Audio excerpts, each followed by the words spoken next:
Well, welcome back. Here we are taking a look at the Augusta Almanac for today. First, a live look outside of Grovetown, Interstate 20, and we are looking at a beautiful sky out there for today. But as far as temperatures, we were able to hit those middle 80s. It looks like around 85, 86 for Bushfield and Daniel Field today. So still able to climb towards those middle 80s despite it being a cloudier day at times. You can see, though, a very sharp divide in between some drier air starting to work in, and that should help our skies be a little bit clearer for our northern and central counties as we head through tonight. Also looking at water vapor imagery, starting to see Milton here get a better structure there with some convection bursting around the center. And Milton is now a tropical storm, so we're talking about another system in the Gulf of Mexico here. 40-mile-an-hour winds drifting off towards the north and east. Here locally, though, for today, you can see cloud cover mainly across our southern counties and not tracking much in the rain department right now. Current temperatures are around 80 for most spots, so definitely looking like a warm or a mild finish to our evening. We'll find temperatures falling through the 70s as we head through your evening. And then for tonight, we're looking at those temperatures right around those middle 60s to upper 60s for most locations waking up for tomorrow.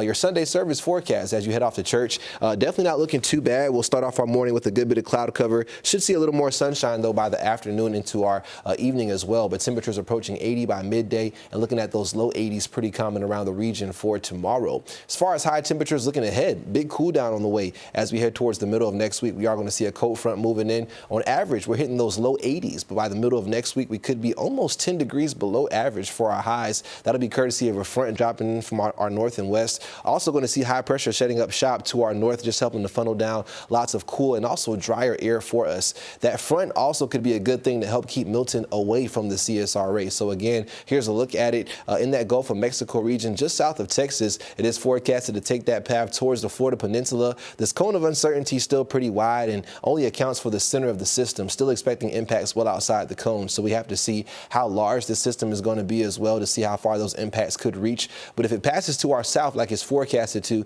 that would put us on that less severe side of this system, unlike Helene, where we were on the right side of the eye, which is always the most severe side of any tropical system. But again, there's a look at Milton just turning away in the Gulf of Mexico.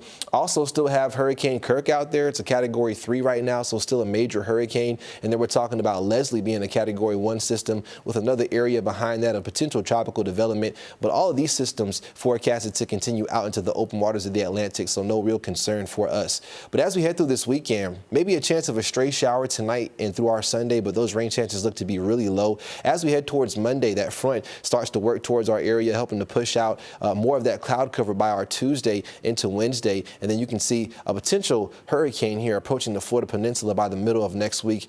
This American model definitely keeps it well south of Augusta and continues to pull down some of that cooler and drier air for us. So at most, we could see some cloud cover, maybe some light rainfall, a little bit of wind, but nothing that is anything like we saw with Helene. So keep it here for updates as we head through next week. A big cool down on the way.